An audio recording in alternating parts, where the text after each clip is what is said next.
In this video, I will show you how easy it is to install the ProAuto Rubber Solar Magic pool heating system. Everything you need is included in the kit, and after this video, you should be able to install the ProAuto Rubber Solar Magic system in less than a day. Let's get into it. This system works best on a north-facing roof, and as you can see, we are replacing an outdated system, and luckily we have this thatched roof, which makes it a lot safer to work. When you are installing your own system, be sure to take the necessary safety precautions. Each panel comes in a box with a smaller box that contains all the little things you need to install the panel. We decided on installing 5 panels, and after a bit of measuring, we found the best placement for the system. Something to keep in mind when placing the first panel is the position of the holder bat. Roll out the panel and make sure the holder bat sits flat on a tile at the top and bottom to avoid having to attach it halfway over a tile.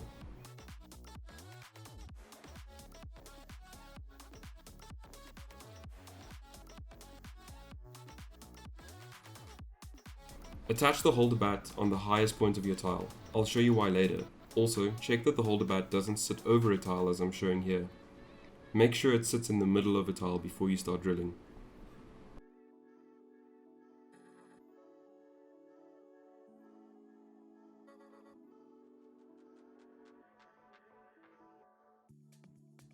This will obviously be different for corrugated metal roofing. You don't have to worry about that there. Just that the holder bat also has to sit on the ridges and not the dips. So once you've found your position and you've made sure that both ends holder bats will sit kind of in the middle of a tile and not where it's going to sit uncomfortably, start by putting your first holder bat down and drilling the holes. I'm putting the holder bat on the ridge of a tile and not the dip. Make sure you do that too, because if it sits in the dip, the pipe might ride on the tile's ridges, causing the connections to be pulled skew and potentially leak.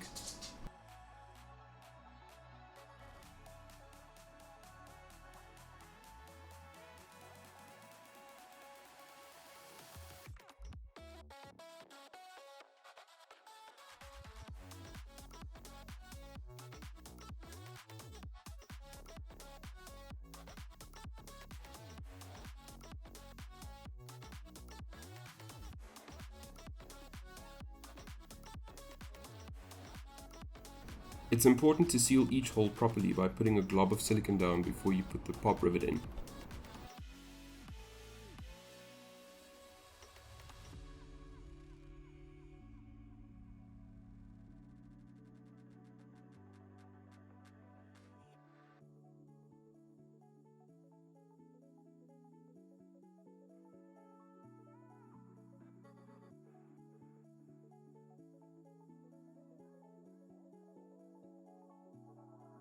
I put the pop rivets in the holder bat to align the holes more easily and to place the holder bat down in one smooth motion.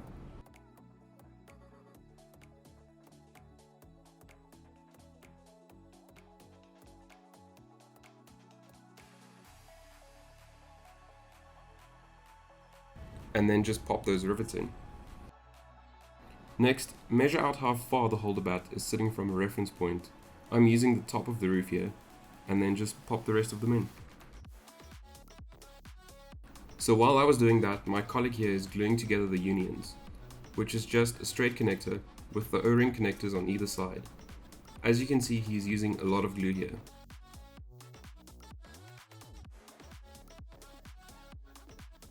You want to do this once, use a lot of glue, and not go back and fix leaks.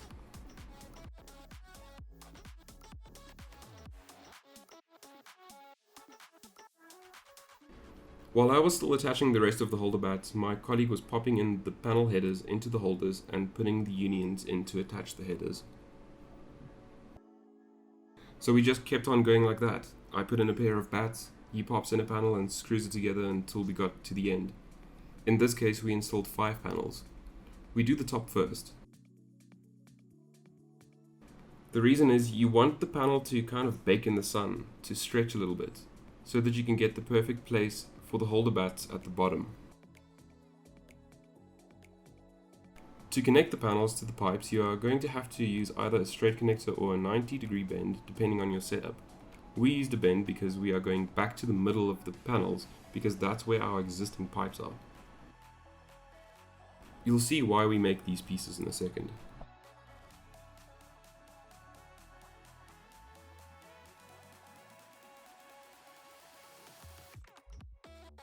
Here I am putting in another bend on the outflow line. I'm just cutting it here with a normal hacksaw. This is really easy to do on the roof, so you don't have to go back down to cut the pipes. You can just do it all on the roof.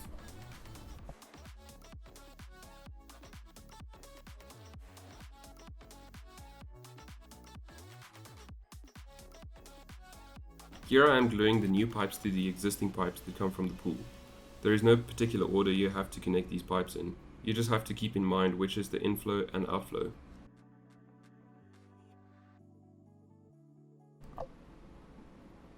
Inflow goes to the bottom of the panels and the outflow comes from the top.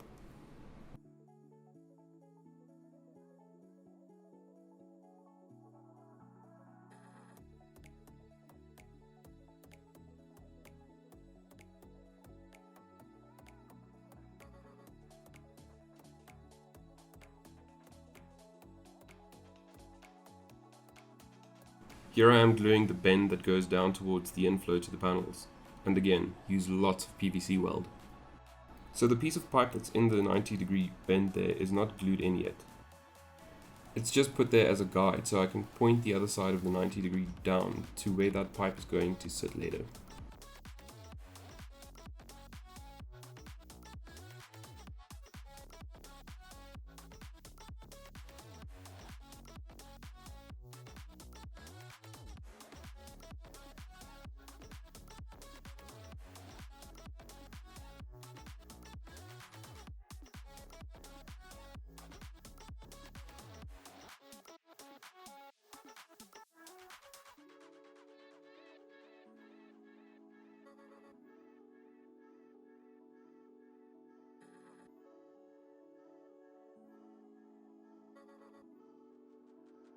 And by this time you can kind of start seeing you just lay the pipe with bends where you want it to go. Every installation will be different.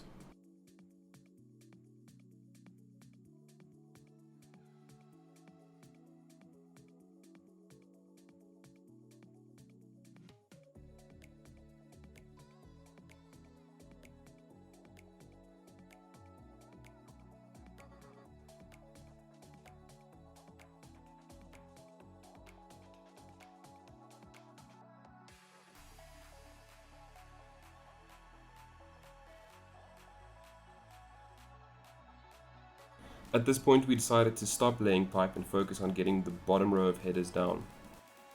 So we screwed in all of the unions and fixed the holder bats in place for the bottom row. We found it to be the easiest to pop all of the holder bats into the bottom headers, give the whole thing a tug so it stretches a bit, and then fix in all the holder bats with some silicone and pop rivets.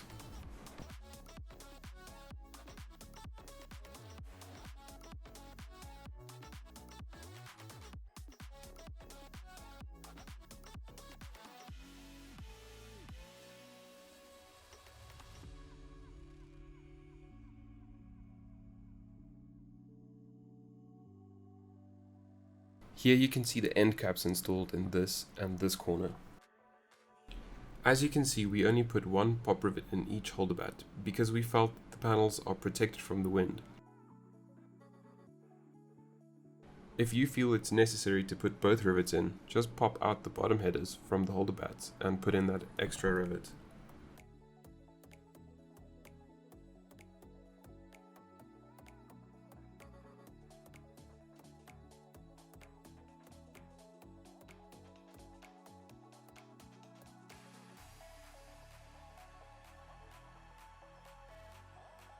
After we attached the bottom holder bats, we decided it's time for the webbing. The webbing's on nylon with eyelets on either side, so you can put a pop rivet through it. I started on the left side, drilled a hole, put the pop rivet through the eyelet of the strap, and then measure slightly over where the next eyelet sits for the next one, so it stretches a bit. And I just continued on like that until all of the straps were in. Here I am putting in what I call the U-turn. Somehow you have to go back to the opposite end to where your pipes come from. If your pipes are going to the right, you will have to make a U-turn on the bottom left, and vice versa. I just measure it with my eye where that bend is going to sit once it's screwed into the end there, and make a cut and glue it into place.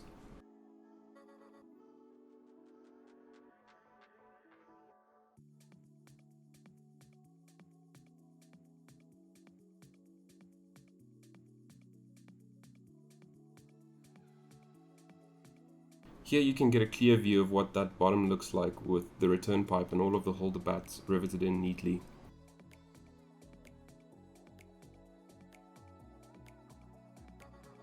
And I think this is the very last connection that we made on the outflow side, completing the circuit.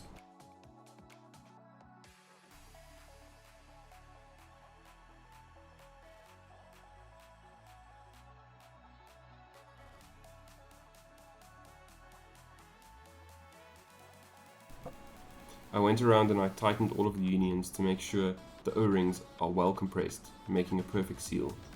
Just don't over tighten them, these rings can snap. And there you have it. It was my first time installing these and it couldn't be easier. And now that you know how easy it is, head over to parmegastore.com and you can order your kits right now.